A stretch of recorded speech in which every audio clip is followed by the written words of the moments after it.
Test. Hello, everyone. Welcome to another episode of Hearthstone Deck Tech, and this is actually a live stream as well. So, trying to kill two birds with one stone right here. Oh, look, we got a couple more follows. That's great. That said, today we are going to just talk about decks and deck building and a couple of the things that I would like to play during the expansion or expand upon and build. It's going to be a long video. We're talking about a lot of decks, and although we won't really go too in depth in them because the expansion really is not out yet, we can still kind of discuss the basic fundamentals of those decks and the game plans, why I decided to build them, and what direction we should take those decks up. So let me just open up this site. Also, I've made a little web guide, and the link is here in the chat, and it'll also be in the description when you go to if you're watching it on the podcast, so you can see that, right? And anyway, so back to the decks. Right now, I built a bunch of decks. Right, there's a bunch of decks. I built like maybe 10 or 12 decks to play towards the expansion, but they're not all very strong. The decks you see here, how many do we got? 1, 2, 3, 4, 5, 6, 7, 8. Like 7 of these I think are pretty decent. But yeah, I'm going to give you all of these decks as well as deck codes in the description, and you can mess with them. Of all the decks, these are all pretty much like different archetypes. They don't really exist in the game right now except for 2 of these. And before we get into all the new ones, I just want to talk about a few existing ones that are probably good to play on the ladder, especially if you're just looking to take advantage and exploit all the people who are trying to test new things. Like when an expansion comes out, people are excited to try new cards, new designs, so decks are not optimal. So during that time, if you play something that's very aggressive, very consistent, and very optimal, it's likely that you do very well with it, right? So typically that's why Miracle Rogue usually has good win rates at the beginning of an expansion as well as towards the end of an expansion when people are kind of testing more things. So Miracle Rogue is a good deck to try, and also variations of aggressive decks, right? So like Odd Paladin is probably a good deck to play. I think even Shaman's pretty decent. But what I suggest is Odd Rogue. So what I have here is a typical Odd Rogue list, and the only Doomsday card I've added is a Mirror's Unstable Element, right? So from the Rogue class we got 2 Cold Bloods, 2 Deadly Poisons, 2 Blink Fox, 1 Van Cleef, 2 SI7 Agents, 1 Mirror Unstable Element, 2 Vile Spine Slayers, and then we have a bunch of neutral cards, right? A bunch of 1-drops. 1 Argent Squire, 2 Dire Moles, 2 Fireflies, 2 South Sea Deckhands, a bunch of 3-drops. We have 2 Death Speakers, we have 2 Henge Clan Thugs, a King Mukla, a Tangle for Mystic, and then we have some choice 5-drops. A Captain Greenskin, 2 Fungalmancers, Leroy, and Baku, right? So that we get the odd buff. Now, this is such a strong deck to play during the beginning of an expansion because its opening is so strong. If you mulligan correctly, you're going to have a 1-drop. You curve into your weapon, and you're very likely to have a 3-drop. We have so many good 3-drops here. Henge Clan Thug obviously being one of the better ones, but you also need to look at cards like Tangle for Mystic and King Mukla, which are some very underrated 3-drops, especially if you think decks are going to be very greedy. King Mukla can fill your opponent's hand, making them overdraw, and it's just got a godlike stat line, 3, 4, 5, 5. You just can't be beaten, and you're expecting that coming into the early parts of the game, you're going to own the board. So, and you just want to push damage. So really, this is a simple deck to play. Most of the time, you're going face or using your really good hero power to trade out creatures, while your creatures go for face damage. And then when your hand, and like this is a deck because of Mirror's Unstable Element, you should feel okay about dumping your hand, because when things get when you run out of ammo, then you can just play Mirror's Unstable Element, draw 10 cards or draw the entire rest of your deck, fill up your hand with 10 cards, and try to win from there. Um, a lot of people are trying to find some kind of like combo with Mirror's Unstable Element, because what it does is you pay 5 mana, draw the rest of your deck, right? That's what it tells you to do. So on turn 5, let's say you have 20 cards left in the deck, you're going to draw 20 cards, burn for whatever, 15 of those cards they're going to burn, right? Because your hand is full. And that's it, right? And what you have is what you have. So a lot of people are trying to build like Kingsbane Rogue or some kind of Mill Rogue or Togwoggle Rogue, some ways that they can abuse the deck manipulation, right? Like losing all those cards in your deck. But the reality of the situation is, you don't have to look at it as Mirror drawing 20 cards.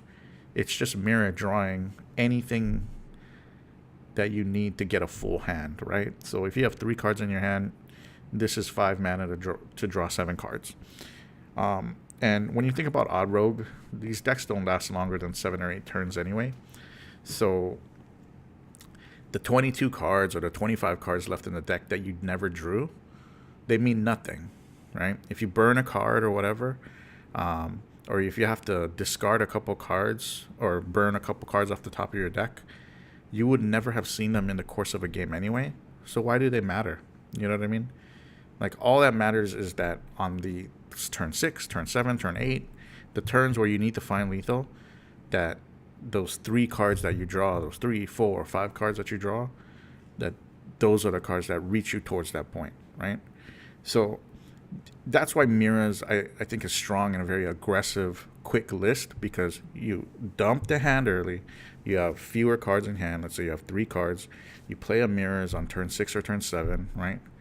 So you end up drawing 7 more cards of gas, and then you discard the rest, and then hopefully those 7 cards you draw will get you there, right? You'll be able to find the reach, and I think with a deck like this, you will be able to find the reach. You have Leroy, you got Southsea Deckhands, you got the Cold Blood, so you have a way to get there to the further points of the game. Will it work? I don't know. I think so. I think it's pretty efficient. It's pretty quick. There's only 1 new card, so it's an existing archetype that is really strong already. So, like if you're a try-hard and you're looking to exploit the ladder on those first few days of the expansion, run this. It's definitely a good deck. Like, personally, I don't like to do that. I think when an expansion comes out, part of the fun is trying the new things, right? But I can't fault anybody for just wanting to rank up quickly. So if that's you, play this deck, right? Odd Rogue. And I'll go ahead and give you guys a deck code in the chat, and we'll keep it easy here. Those of you that are watching, there you go. We'll move on to a different deck.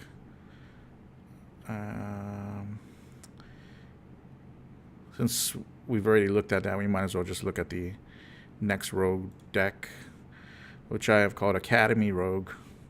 And this is pretty much Tempo Rogue, except instead of going for like Leroy and Cold Blood to close out games, we're going for a slower game that just generates more value, right? So we've replaced the Leroy and Cold Bloods with Augmented Elec and Academic Espionage, and we put Tess at the top end of the deck. Tess Greymane. So here's the deck list.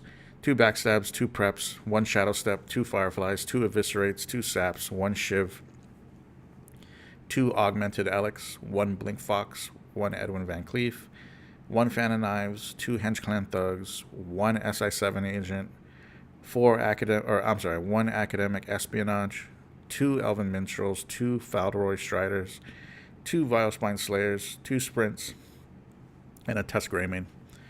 So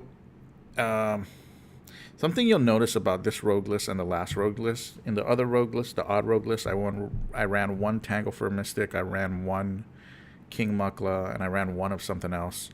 And here you can see I'm running one Fan and Eyes, I'm running one SI7 agent, I'm running one Shiv. I'm running one Blink Fox. There's a lot of singletons here. And it is right that singletons do not make consistency, right? Obviously, if you want to be consistent with something, you should play the most copies you can have. But this is an unknown meta. There's no idea. Well, we have no idea. Odd Paladin may continue to be a strong deck. Odd Rogue may continue to be a strong deck. The meta may slow down heavily, and things like Fan and Eyes may no longer be good cards, right? There's just no way to know, right? So because of that, and because we want to try something a little different and that can play slower, it's okay to play the singletons. They still cost the same. In general, they still do the same things. Obviously, Blink Fox is a value 3-drop. SI7 agent is a tempo 3-drop. Henge Clan Thug is a stat 3-drop. They're the same cost, but their worth is slightly different depending on the matchup, right? But because we have no idea what the other decks are going to be like, we should be open to trying all the different slots. There's nothing you lose from doing that. Okay. So that explains why I have one Blink Fox, one SI7 agent. The 3-drop of choice here is Augmentic Elec and Henge Clan Thug. Obviously, Henge Clan Thug is the best rogue 3-drop, even though it's a neutral. Okay. This is just the best card. 3/4/4/4 is unbeatable, especially considering that if it sticks on the board, it will snowball, and you will win the game right off of that. Okay, it is the best 3-drop ever for the class. Right. Augmented Elec is similar in strength. It doesn't snowball, but what it does do is allow, if it sticks on the board, then it allows you to get way more value out of stuff. So the Elec is a 3/4/3/4 creature. Whenever you shuffle a card into a deck, shuffle in an extra copy.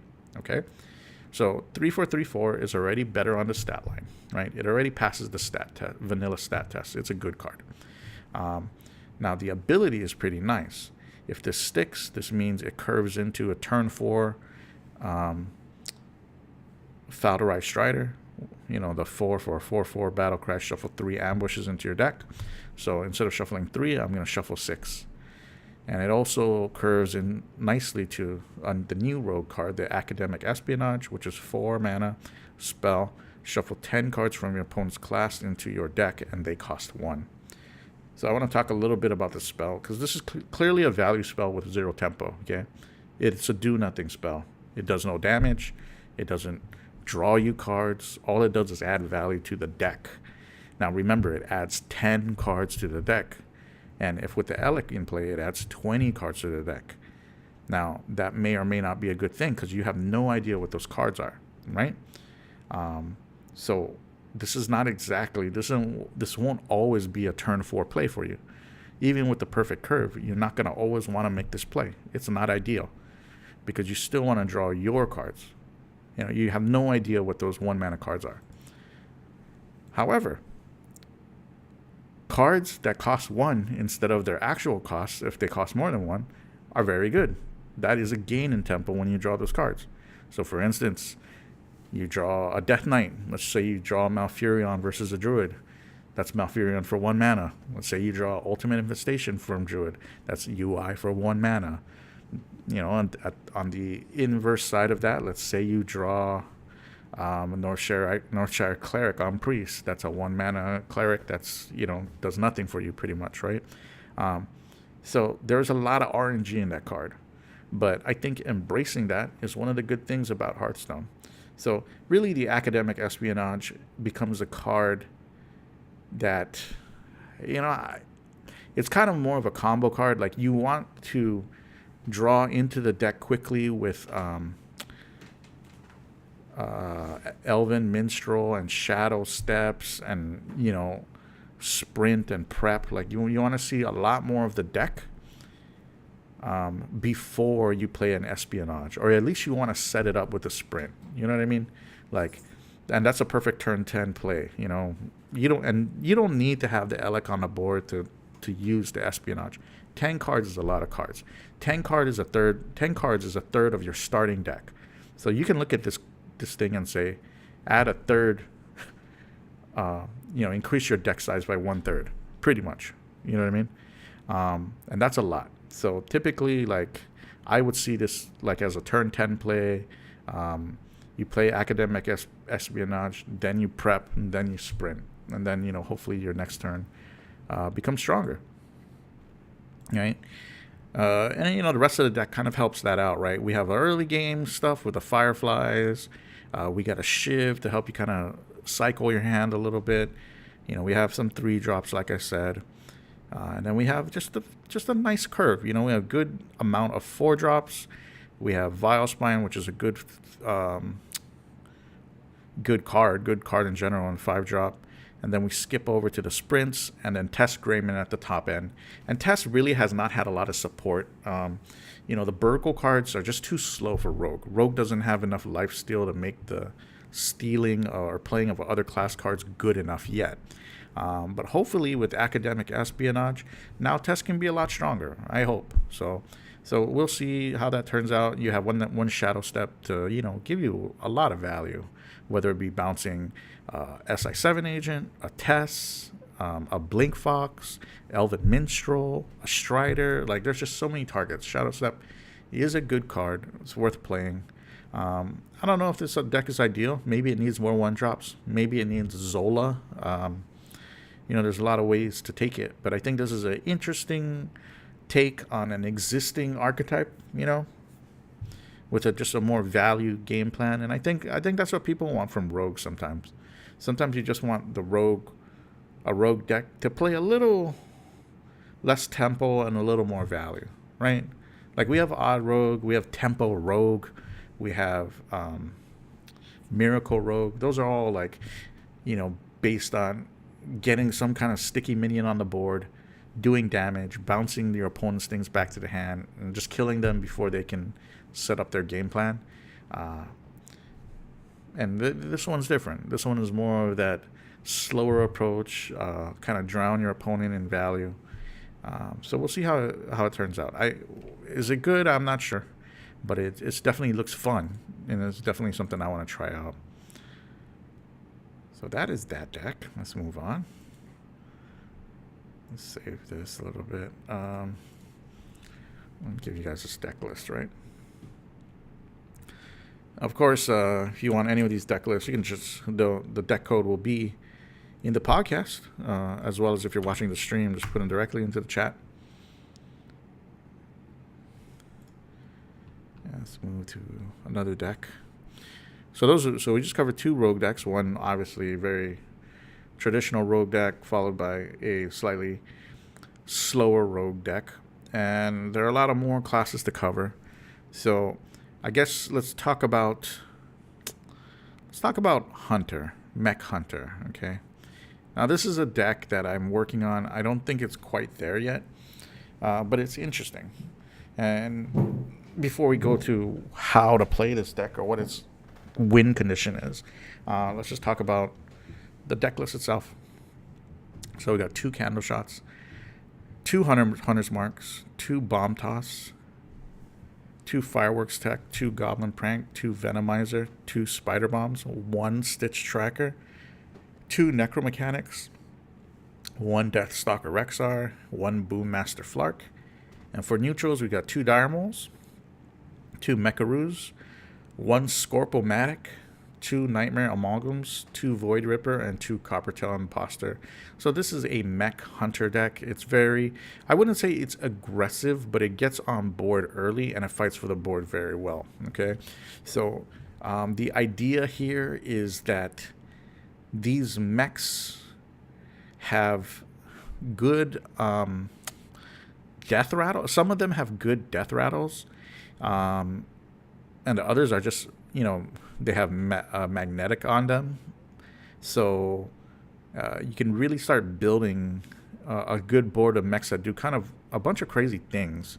Um, for instance, at the one drops, we don't have enough one drops. I actually want two more one drops. So like we're running two Dynamos and two Mecharus. I think Mecharus are very strong. This is very similar to Possessed Villager, which was a very strong Zoo Warlock card, and this is even stronger since it's a mech and they're both mechs. The guy that comes back, so it's really a sticky minion to magnetize, right? And I love that. I think that's very strong for a board centric aggro deck, if you will. So for like Zoo, Mechru is very strong. We have two Diarmol, which I think, in terms of the one drops that are available, I think it's good. It's a 1/3 body, which is very good for a one drop, and it's a beast. So you get the beast synergy, although I'm not running Kill Command or any real good beast synergy cards, right? Which I mean, that like I said, this is a work in progress, right? So maybe we can develop more on that. But I think it's important to, especially with decks that are board centric, that you open up correctly with a good one drop. So I'm looking for two more one drops to play in, but that's what I have so far. In the two drop spot, we have quite a bit of stuff. We have Bomb Toss, which deals 2 damage. And since we don't have many one drops, I chose this to help me fight for the board better. Because, okay, maybe I can use it to kill off my opponent's one drop, or maybe it's 2 drop with the trade, and then I'll still maintain board presence because I have a 0/2 bomb. Now, a 0/2 bomb is not threatening, right? And by the way, if you don't know, the 0/2 bomb, when it dies, it deals 2 damage. So, for me, to the opponent's hero, I believe, it's like Leopard Gnome. For me, the reason why I think that is good is because opponents are not going to really be willing to kill it. Like, okay, so I guess the best way to explain this is let's just think about a match, okay? Let's say I'm challenging Odd Paladin, and turn 1, maybe I don't get Candle Shot or Dire Maul, or, maybe I have nothing turn 1, so I pass. So Odd Paladin, turn 1, he plays a 1-drop, right? Turn 2, I play the Bomb Toss, killing the 1-drop, and then I get a 0/2. Maybe I don't kill the 1-drop.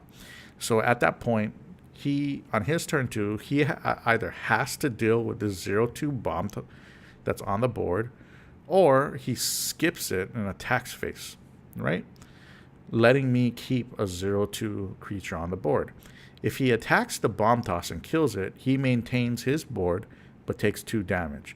So then the card that I paid 2 mana for, the bomb, did 4 damage, right? It did 2 damage to a minion, and then it did 2 damage to him. That is an efficient use of mana. I'll take that any day. Now, if he leaves the bomb on the board, it is a mech. So on my turn 3, ideally, I will have a 2 or 3 drop magnetic mech or buff to play on it. And that's why I think that card is actually pretty underrated, and it's pretty strong. It's pretty decent. A lot of people don't see that. So, and then we have quite a bit of we got quite a bit of buffs, magnetic buffs. We have Fireworks Tech, which is a 2 mana 2/1 Battlecry. Give a friendly mech +1/+1. If it has a death rattle, trigger it. So I mean, I put that onto on my bomb. So now my bomb is a 1/3, and it does another 2 damage. That's pretty nice. And now that bomb is just not a passive thing. It can make trades or put some value onto the board. It's nice. We have Goblin Prank, which is a slower card and is used more for the other combos, but it's 2 mana spell. Give a friendly minion +3/+3 and rush. It dies at end of turn. You can use that to trade up on stuff. Like those are just awesome combos. We have Venomizer, which is 2 mana 2/2 magnetic mech, which gives poisonous, which is just great as well. Like there is just so much there. We have Scorpomatic, which is a battle. Actually, you know what? We're gonna change the Scorpomatic out. It's not that I don't like Scorpomatic, but I think we're just gonna continue with the mech theme, and we should just get rid of that and go for a 3-drop mech. We have 2 Nightmare Amalgams, which are mechs, obviously. We have Spider Bomb, which is a 3 mana mech. Magnetic Death Rattle, destroy a random enemy minion. I love this card. It's very similar to Necrotal in Magic. Well, Vilespine Slayer is more similar to Necrotal in Magic, but Spider Bomb is very close to that. Obviously it's a Death Rattle, but we have so many ways to activate that Death Rattle that I think these creatures can really push a lot of tempo, and I like that. We have one Stitch Tracker, which this is probably one of the weaker cards in the deck. I think we'll change that Stitch Tracker and the Scorpomatic. The reason why I play Stitch Tracker is because I think it's important to find the right curving cards in the mid-range of the game, because we don't have many. We have 2 Coppertail Imposters, we have 2 Necromechanics, and we have a Boommaster Flark. That's our end curve, right? That's not very heavy. That's not very big. So, making sure that we hit those cards on curve is important, and getting like extra copies of Boommaster Flark is pretty nice. So, I'm not sure. I think we might keep that Stitch Tracker. It seems pretty good. And yeah, Boommaster Flark, 7 mana for a 5/5 summon 4/02 Goblin Bombs. The cool thing here is that you play Flark. Sure, the creature is underrated a little bit, but your opponent, it's almost like he has to deal with the bombs there, because if he doesn't, then you can do so many things. Like, you can play Void Ripper and flip all the bombs over so it deals just straight up 8 damage. You can play any kind of magnetic mech to any number of those bombs to get more value. Like, especially imagine that with the Spider Bomb. Like, that's pretty solid. Or at the very least, you can play Goblin Prank, giving all of them +3/+3 on that following up turn, or on the same turn, so they have rush, right, and they can make trades. There's just it is a pretty solid like mechanic and style to build around. So that's something I like about it, right? But like I said, we probably should make a change or two here. So let me change that. I think maybe Scorpomatic is too cute in the beginning of a meta. Like, tech cards are good if they're necessary, but Scorpomatic is just way too techy. So we'll get rid of Scorpomatic. I'll keep the Stitch Tracker because I really like it. I feel like we have a good amount of mechs, but let's see if we can find more mechs. Let's try to. So let me fix this real quick. Let's put this in standard, and let's look for a mech. Okay, we're playing all of those, and I'm thinking 3-drop mech, like a taunt mech, right? Like this one, bronze gatekeeper. Can you imagine that with a Venomizer? Like, that is sick enough to play, man. So we're gonna put that in there. I would like to even take out one more card. Let's drop Nightmare Amalgam, simply because.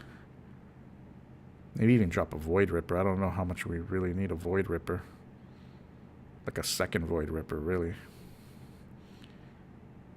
Yeah, I don't know. Maybe 2 Void Rippers is good. Yeah, let's just drop one just for the sake of getting more synergy. And let's put that up, right? There you go. I've got a deck, boys. Now, like, at first I had thought that this deck was pretty weak, but the more I look at it, the more I realize it can be very deceptive in pushing damage. So, that's definitely a list to look at. That's a pretty good list. I'm not gonna lie. I think that can do all right. Okay, let's move on. That's Mech Hunter. It's pretty cool. Let's talk about another mid-range deck. We'll look at Mech Paladin, because I actually need to make a change to that deck. So let's see if we can find that. Here we go, Mech Paladin. I'm actually make a change, so.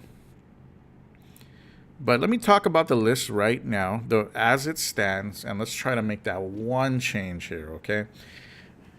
Okay, so this deck has 2 Dire Moles, 2 Glowtrons, 2 Righteous Protectors, Prince Kaliseth, 2 Bronze Gatekeepers, 2 Nightmare Amalgams, 2 Stonehill Defenders, 2 Annoy Modules, 1 Coppertail Imposter, 2 Prismatic Lenses, 2 Mechano Eggs, 2 War Gears, 1 Ziliax, 2 Spike Ridge Steed, 1 Valenier, 1 Countess Ashmore, 1 Kangor's Army, and 2 Dino Size.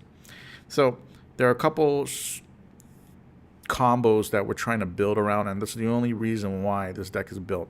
Number 1 is Prismatic Lens. So Prismatic Lens is a 4-mana spell. Draw a minion and a spell from your deck, swap their costs. So if you draw a 1-mana creature and you draw a 10-mana spell, the creature becomes 10 mana and the spell becomes 1 mana.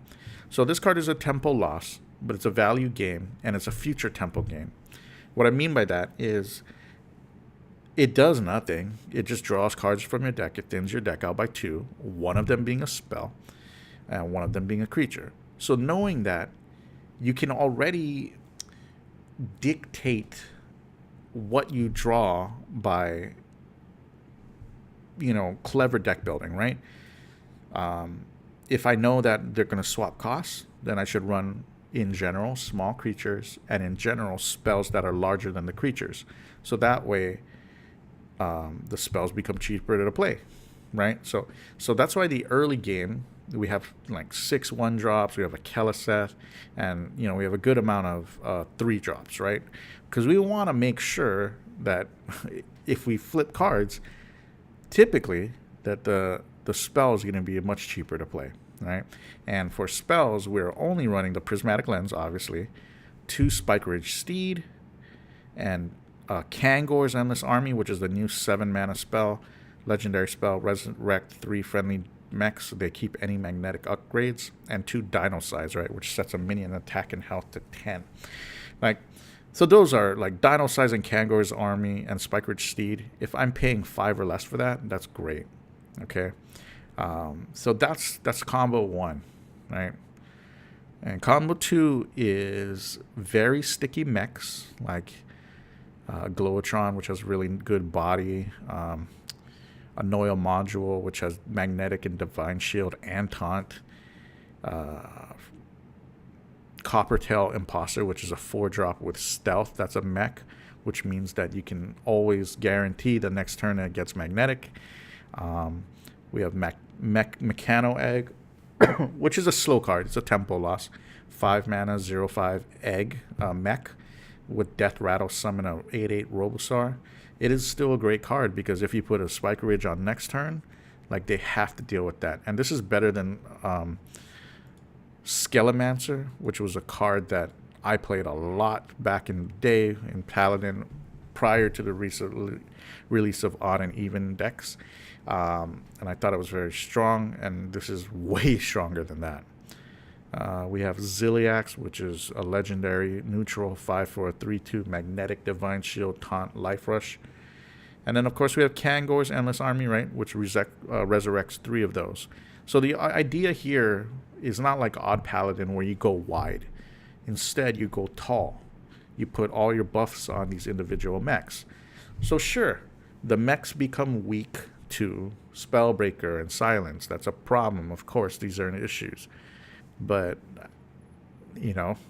so what? Like, I mean, that's our plan. That's what we're trying to build around, right?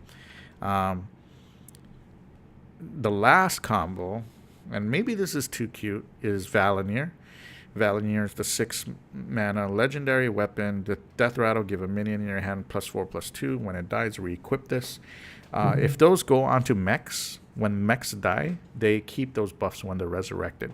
So Valenier is actually very strong in the deck, but if you'll notice, this deck's curve in the middle part of the game is very, very fat. A lot of 3-drops and almost as many 4 and 5-drops. And then, the expensive spells, which, we won't be paying for. Yeah, so that Valenier is cool, and we run some tech that I've decided to run is Countess Ashmore, because she draws a Rush, Lifesteal, and Death Rattle card from your deck. So she'll either draw us Eggs or Valenier. And the only rush and lifesteal thing in the deck is Ziliax. So she'll draw us at least two things. She'll at least draw us the Valenier, which is or the Egg, which are both very good draws, or Ziliax, right? Unless we draw Ziliax earlier, then in which case, whatever.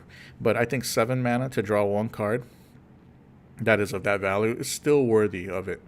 But the deck is missing one premier card, and that is Taram. I think I have to agree that if you can run Taram, the deck should run it, right? But I just don't know what to drop at this point. I do need to drop something. Obviously, Ashmore seems like the most obvious drop because it's the only creature above 7 or above 6 casting costs. But it's just really hard to drop. I feel like I really want to build around that, so I'm not sure that I will drop it. I may just drop a War Gear, which is kind of tricky to me, or a Stonehill Defender. I don't know. I need to drop a card, though. Like, a card needs to go. I do not know which one yet. Let's look at mechs again. Let's see.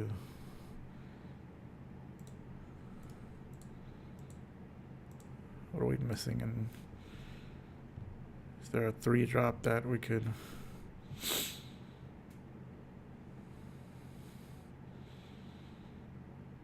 Yeah. Harvest Golem could... Harvest Golem's sticky. Like Stonehill Defender, I'm beginning to think it's... I don't know. I don't think Stonehill Defender is weak by any stretch of the imagination, but it's possible that it should be a mech instead. So we'll go back to our rule of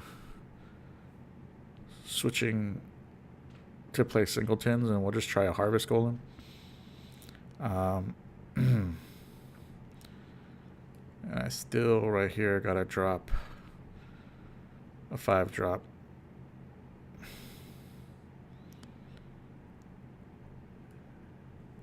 I gotta drop something, man. But like I said, I really don't want to drop. Maybe drop a Dino Size. Maybe Dino Size is just too much.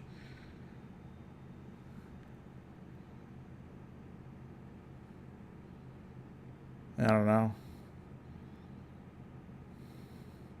Like, Taram is good, right? It's actually no. Taram is great, but it's much better in a deck that goes wide. Like, I'm not going wide. I'm going tall. So it's really hard to decide what should be removed. Like maybe a Spike Ridge Steed. Like, I don't know. We have such a sticky deck, so it's very possible the Steed can work. I kind of want to leave it.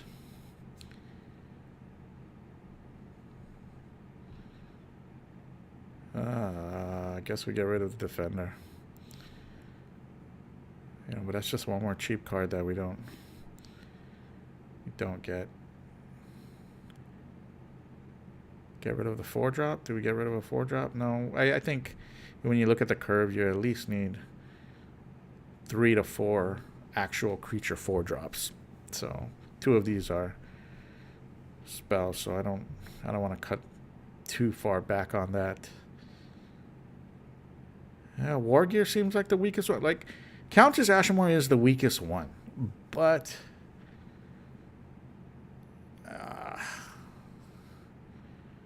I can't see me cutting that, man. To be honest, I really can't see me cutting that. So we'll cut one War Gear.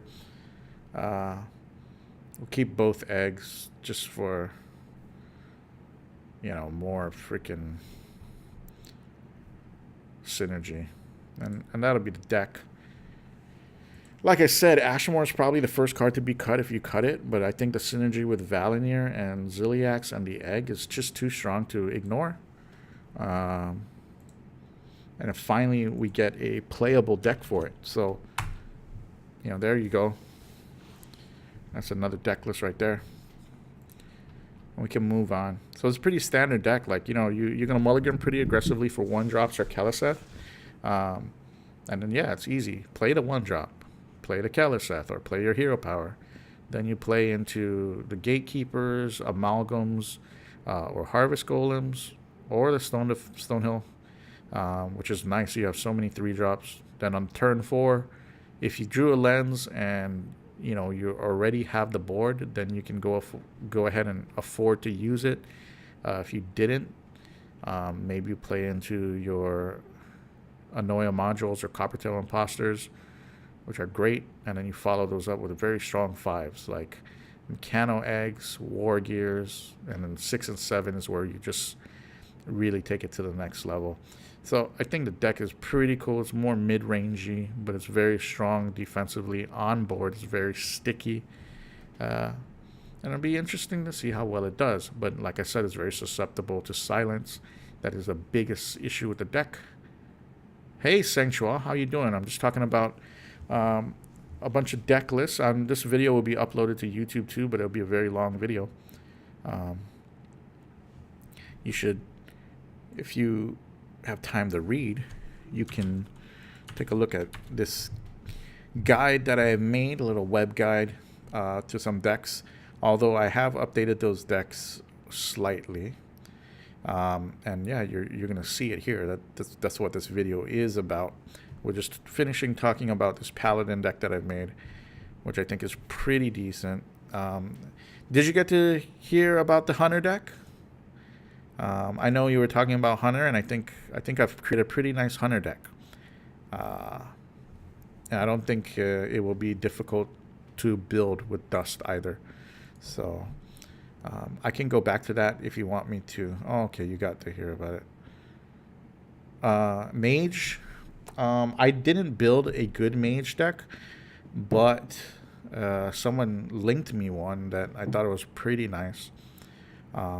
But since I haven't really studied too much of the Mage and I haven't really theory crafted a lot of it, I'll hold off on that one till the actual release, because I want to concentrate on these 7 decks that I've built, and they are crazy. So right now we just talked about the simple decks, like, and let me give you the deck code for the Hunter one, right? So here's the Paladin one, which is a mech Paladin. It's very cool, very tempo oriented, and it's got cool value combos.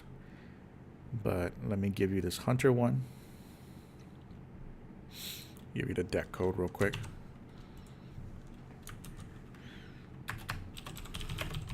So this is a Mech Hunter deck, and it's pretty good because your opponent has to decide whether or not he wants to kill the bombs that are on board. And if he kills them, then sure, it does 2 damage to them, and it saves you damage on board. But if he doesn't, then you can buff them with a bunch of buffs. And it's a pretty interesting deck. It's not very expensive to build. Right? I don't think so. So, yeah, 7,000 dust. It's only got Rexar and Flark as the only legendaries. So, it's a pretty dope deck. Actually, I'm pretty happy with how it looks. But we're going to move on because we still got quite a few number of decks to cover. So far we covered mid-range Paladin, we've covered the Mech Hunter, we've covered Odd Rogue, which is just such a simple deck, and we've covered Academy Rogue, right, which is I think is going to be a cool deck, and it's pretty affordable to build. But now we're going to start getting into the more complicated decks.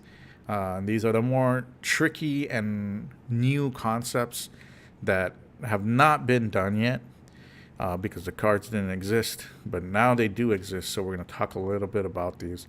The first one is Mecha'thun, right? So here, let's talk about Mecha'thun first, okay? So Mecha'thun is this 10-mana mech, which is Cthulhu as a mech, right? Death Rattle. If you have no cards in your deck, hand, and battlefield, destroy the enemy hero. So if you can meet these prerequisites, you win the game right on the spot. But the problem is, this is difficult to do. You have to draw all the cards out in your deck. You have to get rid of all the other cards in your hand. And once you do play a 10 mana card, uh, it has to die, and you have to know other creatures. So first of all, you need to be able to discount him or find some kind of combo that can kill him, and not have any cards in your hand to win, and not have any cards in your deck to win. It's going to be tricky to build this, right? Like, I think Rogue has a possibility of doing this. Druid has a possibility of doing this. And, well, now Warlock can, right? So what you want to do here for Warlock is you want to discount the cost of Mecha'thun by playing Galvanizer. So Galvanizer is a 2-mana mech. It's a 1/2 battle cry. Reduce the cost of mechs in your hand by 1. So once you get Mecha'thun in your hand, you play 2 Galvanizers, so the Mecha'thun's cost becomes 8. Then, when you've drawn all the cards in your deck, you play Blood Bloom, which is a 2-mana spell. Your next spell this turn costs health instead of mana. You play Mecha'thun for 8. And then you play your Lone Cataclysm to destroy all minions and discard your hand. And that's a 4-mana spell, but remember, you're not playing this from your hand. You're just going to use the Blood Bloom on it. So that is an amazing combo. Now, the biggest predicate or prerequisite to completing this is making sure that not only do you have Mecha'thun, Galvanizer, Blood Bloom, and Cataclysm in your hand, but that you have no cards in your deck, right? Yo, what's up, Brandon? How you doing, man? Just talking about these decks that I built, decks that I'm going to play for my podcast. So yeah, that's where we are with this deck. So how are we going to draw into all these cards quick enough and still survive, right? And for me, I'm a big advocate of Hemet Jungle Hunter. I think this is one of the best combo cards in the game ever printed. 6 mana for a 6/6 battlecry. Destroy all cards in your deck that cost 3. So ideally, you want to have pulled at least 1 Blood Bloom and the Galvanizer. Once you've drawn 1 Blood Bloom and at least 1 Galvanizer, you can play Hemet. And once you play Hemet, the game changes, right? Because you're going to cut out 15 cards of your deck, which is 50%. This deck might work, but I have a feeling Azalina is going to be a thing this expansion. You're damn right Azalina is going to be a thing. Azalina is going to be godlike. It's going to be godlike. But, someone copying my deck is not a big deal. Someone stealing it is. So Togwaggle, is the problem, really. And I think Druid is going to be really broken. And we'll get to that. I think in terms of Mecha'thun, I don't think there's a faster way to do it than this. Outside of Druid playing Hemet, but a Druid would have to play Hemet. Like, there is no card in the game that thins a deck by 15 cards. There's nothing. There's no card. Oh, actually, there is. There's Mira's Unstable Crystal, right? But outside of that, like, nothing is as efficient as Hemet, right? So that's why I've built this in an even Warlock fashion, because now you get access to a 1-mana life tap, which means you can draw quicker through that deck anyway. And since we're going with even lock, we're going to go play the Mountain Giants, because if you're playing even lock, the best play is turn 3 on the draw Mountain Giant. There's no better play than that for the deck, right? And then we're also playing defensive cards.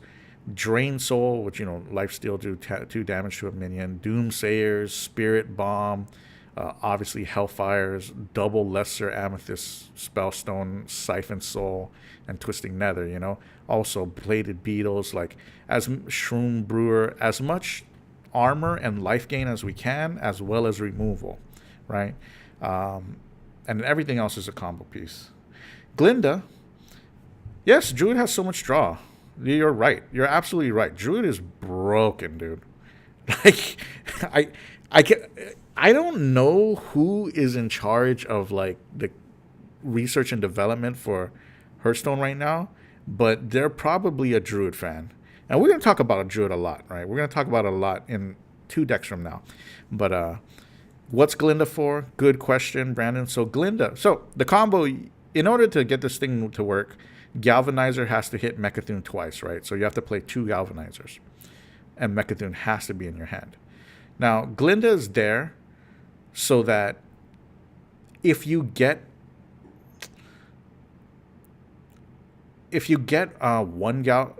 one, so I have Hemet, right? So Hemet is gonna, if I play Hemet, it's gonna break Blood Bloom. It's gonna break Galvanizer. So I can't play Hemet until I get a Blood Bloom and 2 Galvanizers, right? Glinda makes it so that if I have 1 Galvanizer and a Blood Bloom, Hemet is playable. Once I have one of each of these cards, I'm good to go, because I can play Glinda on turn 8 or on turn 10. And I can play double Galvanizer because, the Galvanizer will get Echo, right? So it's just another way to guarantee Galvanizer's effectiveness. I like.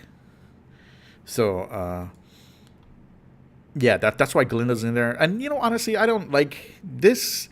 This is like communism, like this looks pretty good on paper. Like, honestly, its design, it looks all right. This looks like it could work, but in practice, it just may not do it. But I hope it does. There are obviously different ways to build around Mecha'thun. I think this is one of the stronger ways. Yeah, it's a pretty cool deck, I guess. We'll see if it works. Your 3-time meme bomb deck? I'm excited to see it, man. I am super excited to see it. I can't wait, man. I cannot wait. When does the expansion come out? Does it come out Tuesday or Wednesday? I don't know. Okay, so right before we get into the Druid discussion, and you know what? Like, I don't want to say I'm like a master Druid player, but Rampy combo Druid, like, I am the god of that shit, bro. Like, I play that shit all the time. So I have a lot to say about that. But before we get to that, I want to show you guys this OTK Priest list, which is wild. Incredible. It's not for wild, it's for standard, but it is a wild deck. Here's the deck. It's 2 Topsy-Turvies, 1 Awaken the Makers, 2 Power Word Shield, 2 Stone Tusk Boar, 2 Test Subject, 1 Blood Mage Thanos, 2 Dead Ringer, 2 Divine Spirit, 2 Loot Hoarder, 2 Radiant Elemental, 2 Shadow Visions, 2 Spirit Lash, 2 Twilight's Call, 2 Vivid Nightmare, a Sandbinder, a Tortollan Shellraiser, and 2 Psychic Scream. So this is just a straight combo deck. And I hit up... I did not get this from Trump. Actually, a lot of people have been talking about this combo for quite a while. I will update it with a mage deck when I do. But Trump actually used... Wait, did Trump use Stone Tusk Boar in his? I don't know if he does, but, because I actually didn't get this from Trump. Trump probably got this from the same source that I got this from. So, yeah, the combo is pretty wild. You need 7 cards. You need 9 mana. So, you need Test Subject. You need 1 Divine Spirit. You need either 2 Radiant Elementals or 1 Radiant Elemental and a Vivid Nightmare. And then you need another Vivid Nightmare. And you need 1 Topsy-Turvy. So basically the idea is you put Stone Tusk Boar, Test Subject, and the double Radiance on the board. 1, 2, 3, 4. Yeah. And then you play Divine Shield, Vivid Nightmare, and then Topsy-Turvy on the Test Subject. And then what happens is the Test Subject will die. You'll get all 3 buffs back to your hand.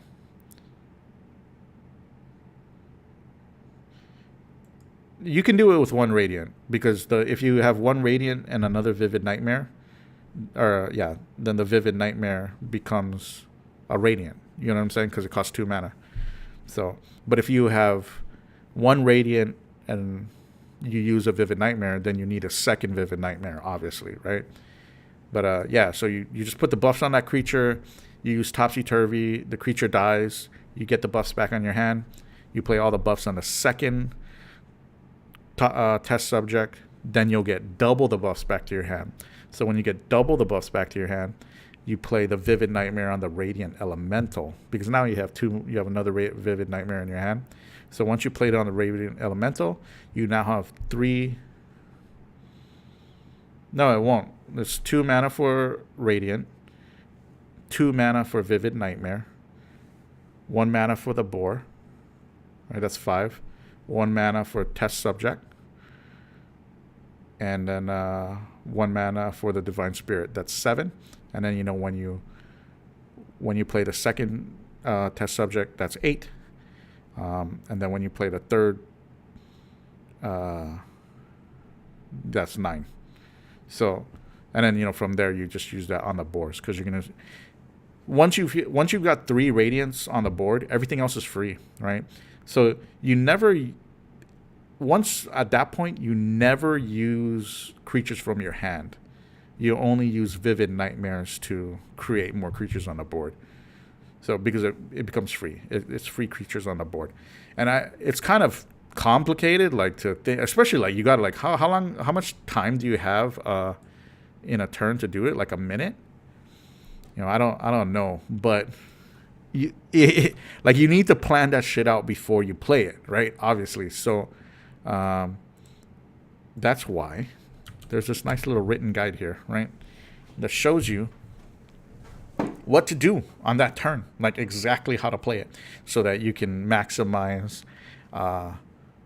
your time making that play. I don't think I will ever play this deck on the phone or on the iPad, because just like you really need to be moving shit quick, I think, So, and I think, that's one of my biggest problems with the deck too, is will there be enough time to do this? Like, like if there's 4 taunts on the board, am I going to have enough time to clear the 4 taunts and get the kill?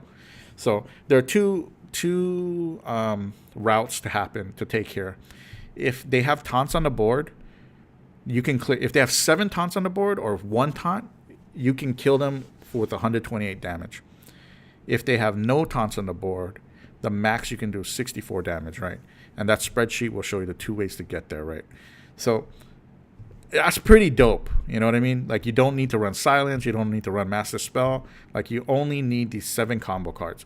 Now, the problem is you need 7 fucking combo cards, right? So knowing that you need these 7 cards, like, you really, really need to dig deep into the deck, and you need to make it to turn 9. Like, we're not Druid. We have no mana ramp. We have no way to get armor, right? Like, we just need to survive to turn 9. So that's why, like, I decided I'm going to take this combo shell and I'm going to put it in Quest Priest. Okay? Because, I already have a bunch of Death Rattle minions. So why don't I fill the deck up with a bunch of Death Rattle minions that draw me more cards, so that I can get more of those combo pieces or more Death Rattle minions. Hopefully complete the quest, play it to gain life, and hopefully be alive by turn 9. It's the only reason why. Yeah, it is super slow, and that's why I think it may not, like, this might not be the right build. Like, maybe it should be in a control piece, like with Duskbreaker or something. I really don't know. Like, I just know that some people are using the Duskbreaker build, or like a control build, or some people are just using Dragon Priest build, like a full-on, like a lot of taunts and stuff, which is cool. But I just wanted to try something totally different. So that's why I'm going with maybe. Maybe. It's just this deck list is really tight. It's hard to find removal. And in my mind, like, I'm thinking, if I can complete the quest by turn 6 or 5, I don't need the removal. I play Amara, she fucking fills me back up to 40. They kill Amara. I'm going to at least have like 2 or 3 turns, and all I need is 2 to get the Psychic Scream, and then hopefully it'll survive. Yeah, if Zulok comes up big, then this is not the build. I will definitely need like Wild Pyro or a way more anti-aggressive build. But, I always want to try new things. This appeals to the Timmy in me. So, mulligan wise, you always are going to keep the quest because you just, you need it, right? You need it. Even though, like, you'd want to throw this away in some matchups, like, you have enough of these tutorable 2-drops to make it worth just playing on curve, right? And that's why we don't have any 1-drop creatures besides test subject. And then what you want to curve into is like Dead Ringer to draw like either the Loot Hoarders or a test subject or a Blood Mage. Yeah, and you just slowly cycle those. Hopefully find a Twilight's Call on curve. Put a couple more back on the board. Cycle those as well. And once you get into turn 9, you pop out that combo and hope that you win. Is it a meme deck? I think it may be. It could very well be meme worthy and only meme worthy. But it's a super sick combo. And like the crazy thing too is like, okay, so it takes 9 mana to do the combo, but you don't necessarily need to get the complete combo. Like you can just take a test subject and a Radiant Elemental and a Power Word Shield and do some crazy stuff. Yeah, I agree. I think that's the hardest part too. But I think a lot of cards support this. Like Dead Ringer gets you a Death Rattle. And all the Death Rattles that aren't test subject draw you cards. So I'm hoping you're going to get to see a lot. Shadow Visions can tutor for any of the pieces. Sandbinder gets you a Radiant Elemental. So, there is play there, but I really don't know if there is enough play to get to all 7 pieces by 9. Right? That is a very challenging thing. Yep. Dead Ringer is pretty crazy. It's a pretty good card. Like I'm actually surprised. Like you can even imagine like in another Death Rattle build without this combo, you could go Dead Ringer, Coffin Crasher, Obsidian Statue. You know what I mean? Like, and that's what I like about tutor cards, right? Like Dead Ringer is a tutor. What was that other tutor we were talking about earlier? Prismatic Lens. Like if you're careful about your deck building, you can make it so you draw premier cards, right? Premium cards. I like that. But yep, this is a fun combo deck. Will it work? I don't know. We'll see. This may not be the first deck that I try. Like honestly, obviously, what I play will be predicated upon what kind of legendaries we draw. Because I don't think I'll be crafting anything immediately when the expansion comes out. I'm just gonna hope that we get a lot of good legendaries. So now here, let's talk about some Druid. I think Druid in Standard is gonna be OP. That many, man? That's crazy, dude. 90% of the legendaries. I mean, there are so many good ones. But yeah, I think Druid is gonna be like the breakout class of the game. I think there's just so many different viable options with the deck or with the class that the things are crazy, man. Like, you know what? Let's just go look at the Druid cards real quick that were released, just to think about how insane this class got it, right? Like, what set is this? Boomsday Project.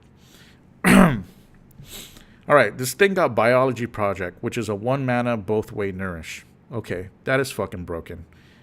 A Biology Project is crazy. A lot of people say that they don't want to give their opponent 2 mana, and I don't want to give them mana.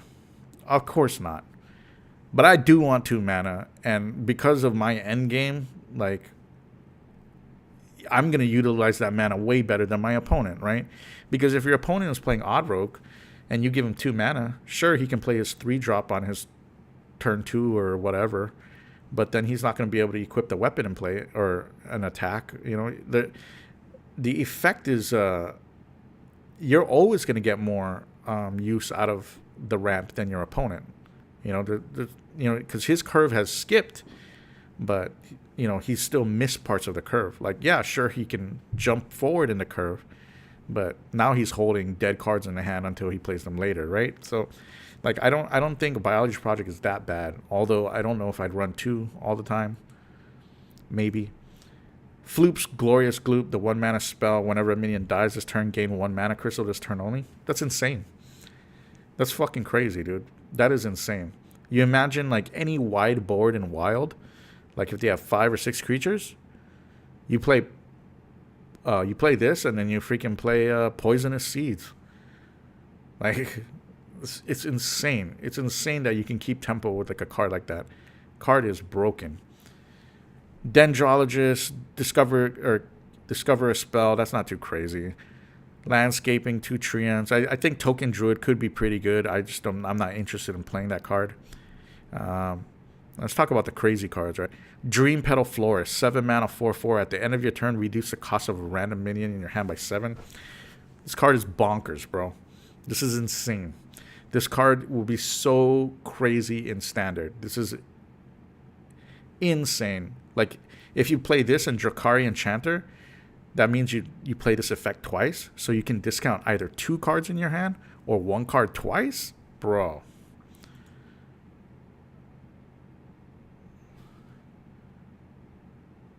It says whenever a minion dies not friendly. Dude, that's even crazier. That's even more insane. Like, I don't even understand. Like, I can't believe the Floop thing got crafted or created. It's insane. But yeah, Dream Petal Florist, like, this card is crazy in Standard. Like, any kind of combo deck, it's got to run at least one of these. And yeah, it's broken. The other broken cards are Phlebidinous Floop, 4 mana legendary. While in your hand, this is a 3/4 copy of the last minion you played. So pretty much you can just play Malygos on a turn 9 and then play the Floop next turn with the freaking Faceless. And then you got 2 Malygoses on board for 9 mana, and you can just do double freaking Moonfire. Great. That is bonkers, bro. It's 22 damage, man. That is nuts. And that's not even assuming other things you can use to combo. Like, dude, could you, like, let's say you play Malygos, next turn you play Floop, then you play Cube on it, then you naturalize it. Like, there's broken shit that you could do. Like, I don't know. Ridiculous deck and options, I think. And I'm definitely playing this in most of my decks. And then the other card that is just, I can't even believe that it's not even a legendary, is Juicy Psych Melon. Juicy Psych Melon is crazy. 4 mana, draw 7, 8, 9, 10, cost minion from your deck. Who made this? Right? Like, so pretty much it says draw Azalina, King, Togwago, Alviana, and Kun from your deck, right? So just draw your combo. Draw the exact combo pieces to win the game. That's insane. The card is too good. And that said, because in Standard, I don't know what you could draw. Like, you can draw Azalina, you can draw King Togwago, but you can't draw Aviana, and you can't draw Kun. So 9 mana, you can draw Malygos or any of the dragons. 10 mana, you can draw what? Tyrantus, Deathwing. I don't know. But even if you only drew 2 cards for 4 mana, if they were the 2 cards, combo cards, that's good enough already. Right? Like, there's no reason why, you wouldn't run that card. That card is still so good.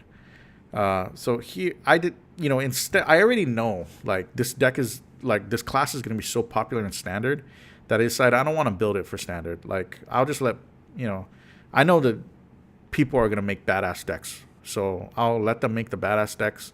And I just want to develop, like, the most fun deck for me in Wild. And this deck is the most fun deck in Wild that I've played.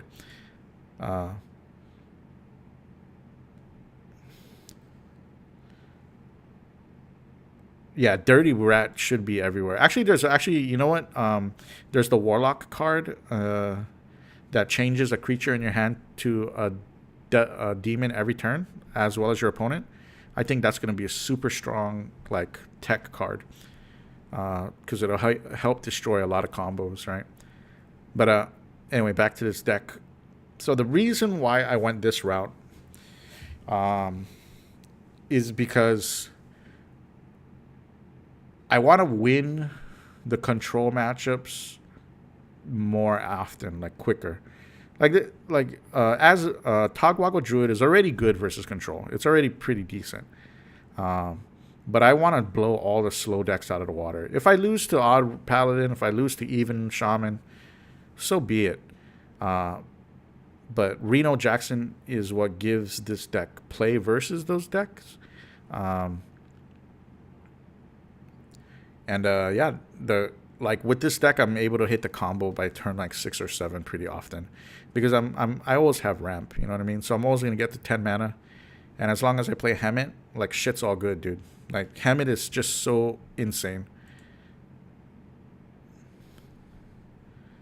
Yeah, Juicy. I mean, Juicy is risky. Yeah, I mean, yeah, it's risky, but this deck has so much resilience. You know what I mean? Like, as long as Azalina and King Togwago aren't pulled, like the combo can always be done. I always have Twig. I always have Flabidinous Flute. Uh, I always have Dollmaster Dorian. There are different ways to make sure the combo happens that don't require Aviana or Kun. So that's why I like this list. And I mean, I just like how quick it is, man, really. And I don't know how good Dollmaster Dorian. No, I don't have an alternate win condition. The win condition is Togwaggle. So if Togwaggle doesn't go off, I lose. But I mean, what's an aggro deck's alternate win condition besides aggro? You know what I mean? What's a quest mage's alternate win condition besides Antonitis? You know what I mean? Like, my win condition is this 2-card combo, and there are just a variety of ways to make sure I get the 2-card combo. The other cards can be changed, like Reno Jackson. That's not necessary at all, right? But because I'm playing Hemet, Reno Jackson becomes much, much stronger. Because once I hit Hemet, the only card that I have a double of is Nourish, and Branching Paths. So the new expansion, will they give free legendary and free pack like previous expansion? I think so, and I think if you buy the bundles, there's 2 bundles. There's like a $50 bundle and a $80 bundle. Each one of those bundles gives a golden legendary. So, and you can buy both bundles. So, if you got some cash to spend, I think this is a pretty great expansion to buy it. I hate to I'm scared. I am very scared of this expansion because I think there's going to be some really, really powerful things. And that worries me. You know what I mean? Yeah, and not necessarily not necessarily the aggro things, because I think aggro will always exist in some form. But man, if Combo Druid is really strong, ugh, yikes. Those are the metas that people should be afraid of when control decks are stronger.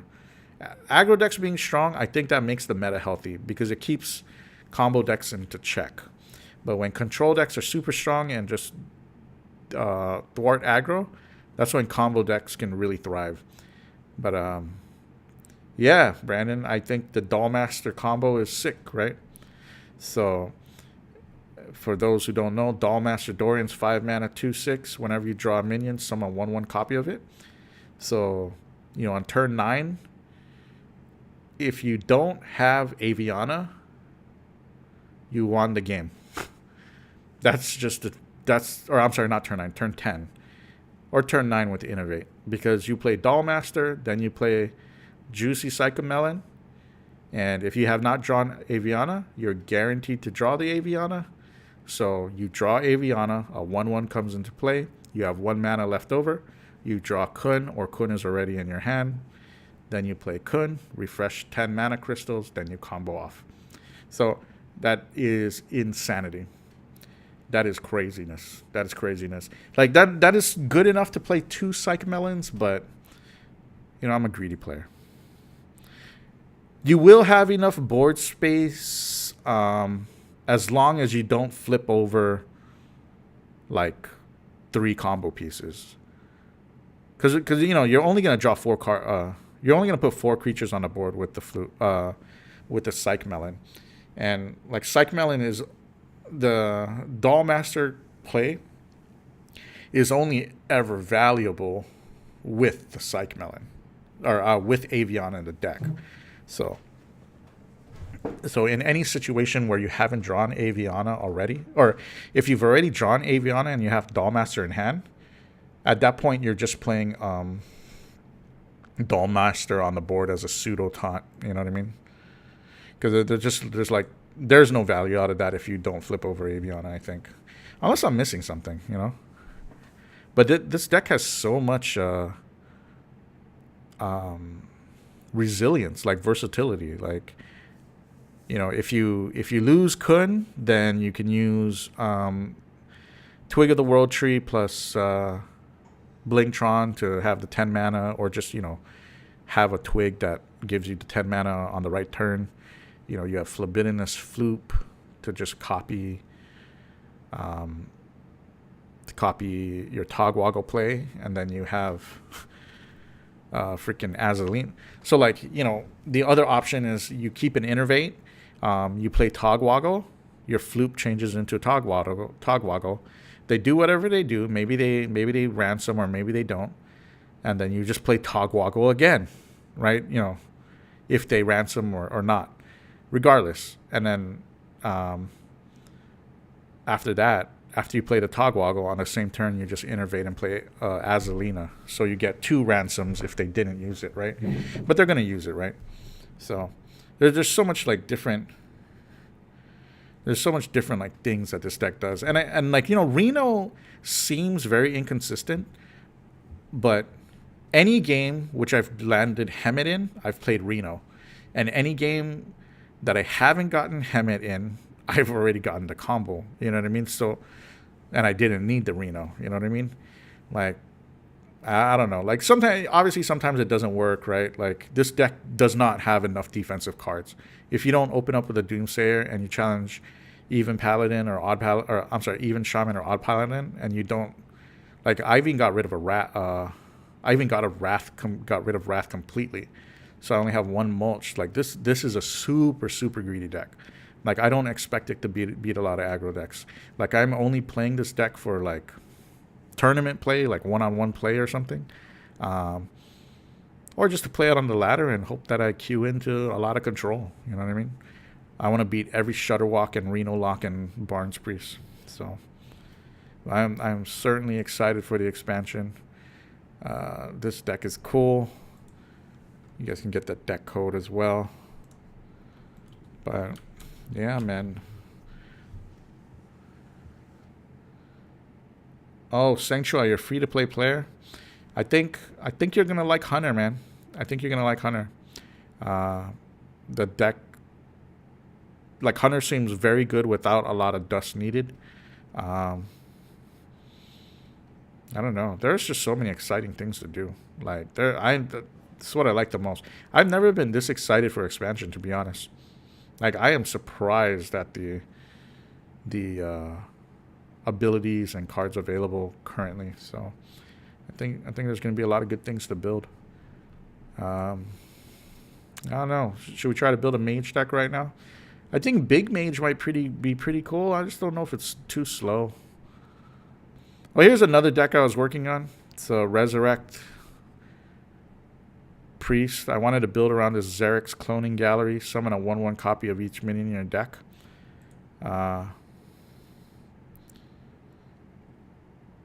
No Lich King made me really excited. Am I going to play Artifact? I'm thinking about it, but I just don't know if I have the time. I'm thinking about it, though. Like, I'm really interested in it, but I'm unsure. I don't want to open up a can of worms of more Dota action. You know, I played Dota like so much when I was younger, and I don't want to relive that nostalgia.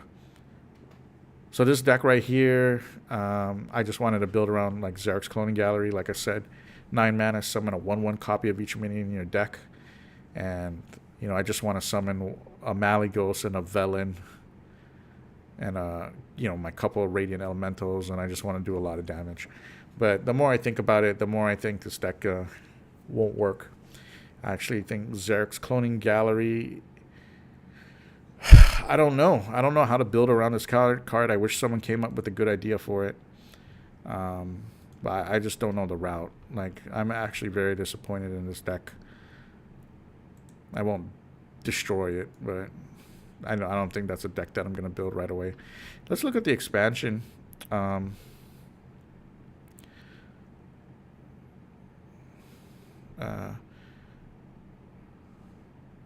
Maybe you guys can tell me what cards you guys think are crazy or good. Let's go through all cards. Set. Boomsday Project. I'll just filter it by class.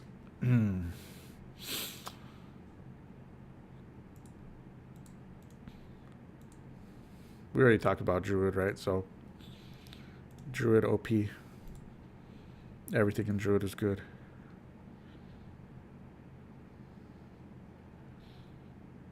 Oh yeah, dude. Oh man, you know what? Maybe that would be crazy. I'd say that would be crazy and wild with Wailing Soul and things like that. But I don't know. You know, the thing is, it just costs too much, man. 9 mana. And remember, you cannot draw those creatures. So, like, unless you're playing Baleful Banker to throw them back in your deck, like, it's difficult. Biology Project, I think that card's a 4. Dream Petal Florist, I think that's a 5. Libidinous Floop, I think that's a 5. Floop's Glorious Goop, I think that's a 5. I think this is a 1. I think Psychomelon's a 5. I'm just talking about 4s and 5s. So, yeah, everything else is... Yeah, they're okay. I'm not... Those cards don't stand out to me. Hunter. What do we got?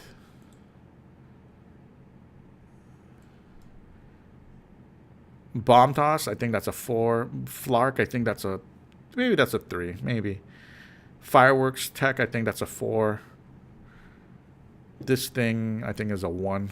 The Flark's Boomzooka. Goblin Prank, I think that's a 3. Maybe a 4. Necromechanic, I don't think that's that good, actually. I'm playing 2 of these in my Hunter list, but I don't think they're that great. Secret Plan, I think this is a 4. I think this is one of the best Hunter cards created in this set. Spider Bomb, I think that's a 4. Venomizer, I think that might be a 4 or 5. Those are strong cards. I think Hunter got low-key good cards. Astral Rift, add 2 random minions to your hand. I don't care too much for that. I think that's weak. Astromancer, I'm not sure. I'd say it's a 3. Skip all these other cards. I don't really care about the spell damage cards, even though I think they're pretty good. Luna's Pocket Galaxy, I mean, I'm going to say it's a 4. I think anytime you can change the cost of your minions to 1, like, crazy stuff can happen. Especially you imagine that with Stargazer Luna. Actually, we should build one of those decks right now. Let's do that. Stargazer Luna, I think that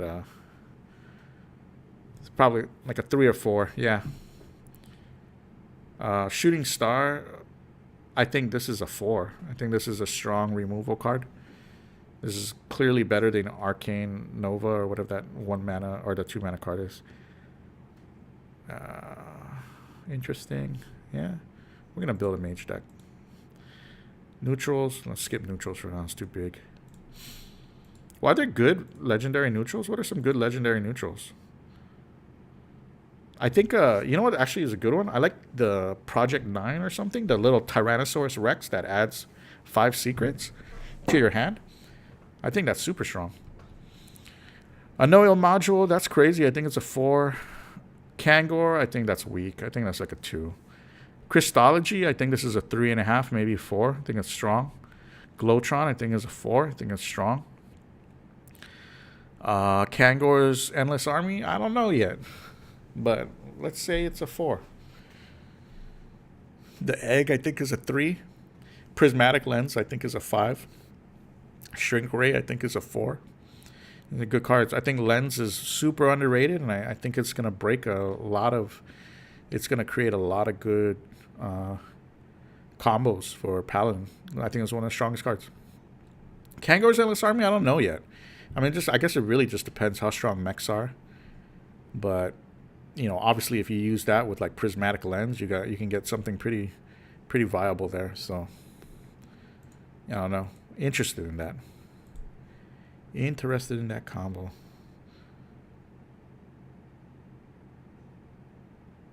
Yeah, and I think Shrink Ray is going to be super strong. I think Shrink Ray is beast, man. I agree. And Zilliax or whatever his name is, yeah, you're right. That is a good legendary.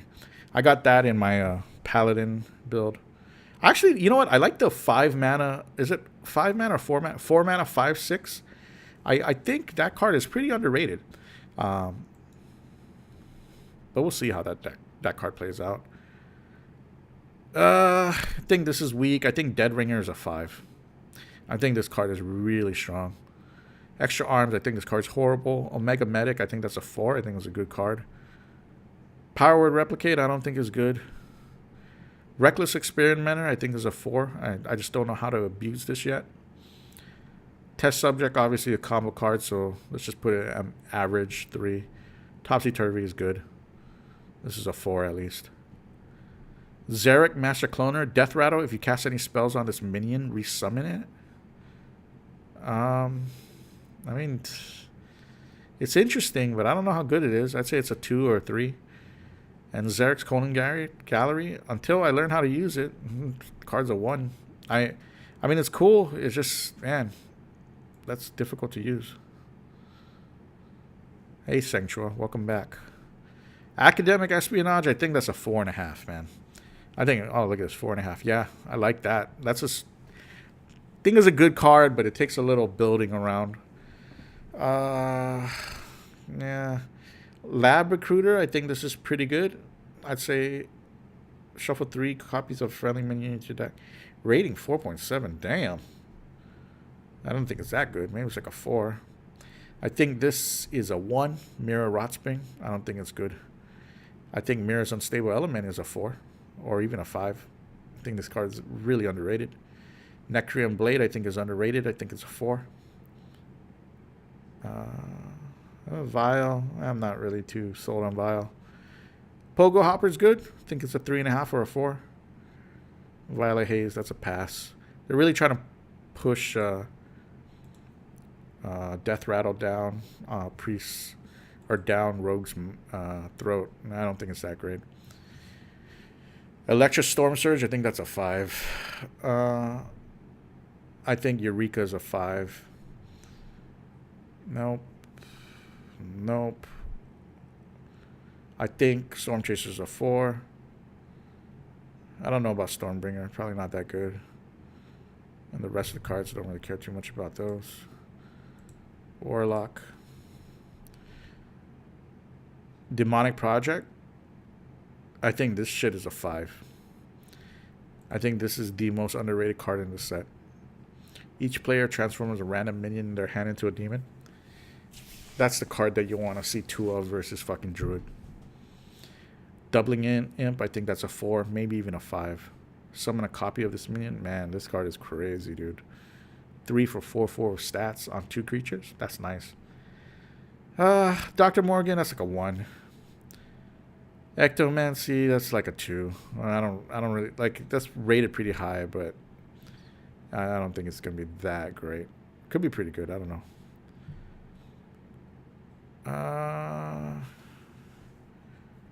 Now this Soul Buster's actually interesting. It's a 4.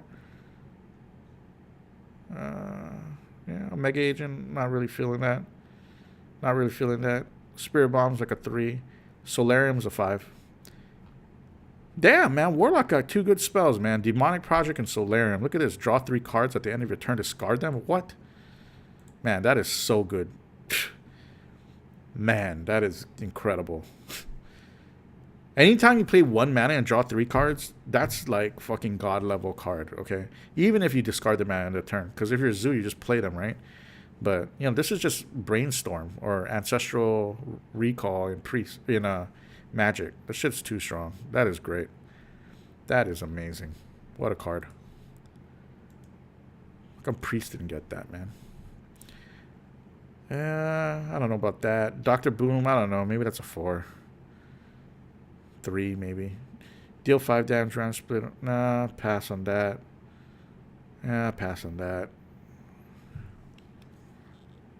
Oh, this is a fucking 5. Jeez. Discover a mech. If you have 10 mana crystals, keep all 3.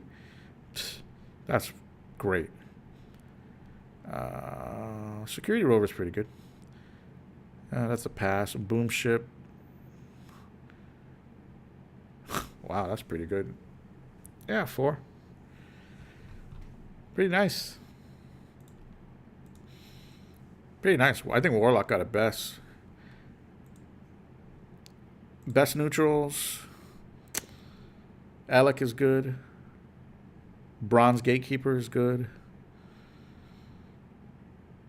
Copper Terror Imposter is really good.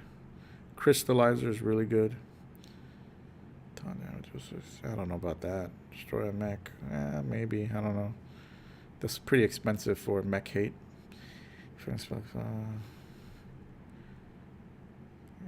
Galvanize is like a 3, obviously, for combos. Dude, this is a fucking 4. Giggling Inventor, this shit's crazy, dude. 5 mana, summon 2, 1.5, 2 freaking Annoyatrons. Bro, that is great. Wow, that's great. I think Goblin Bomb's rated low, but I think it's underrated. I personally think that this is an interesting card because, well, I don't know. Maybe it's a 3. Loose Specimen could be cool. Might be pretty good, actually. Mechanical Whelp's probably average. This card, Mekaru, this is a 4, maybe even a 5. This is pretty much just corrupted possessed villager or whatever for a zoo. Pretty much what that is. I think that's incredible. Yeah. I don't think Piloted Reaper is that strong. Maybe in zoo. Probably in zoo. That might be pretty good in zoo.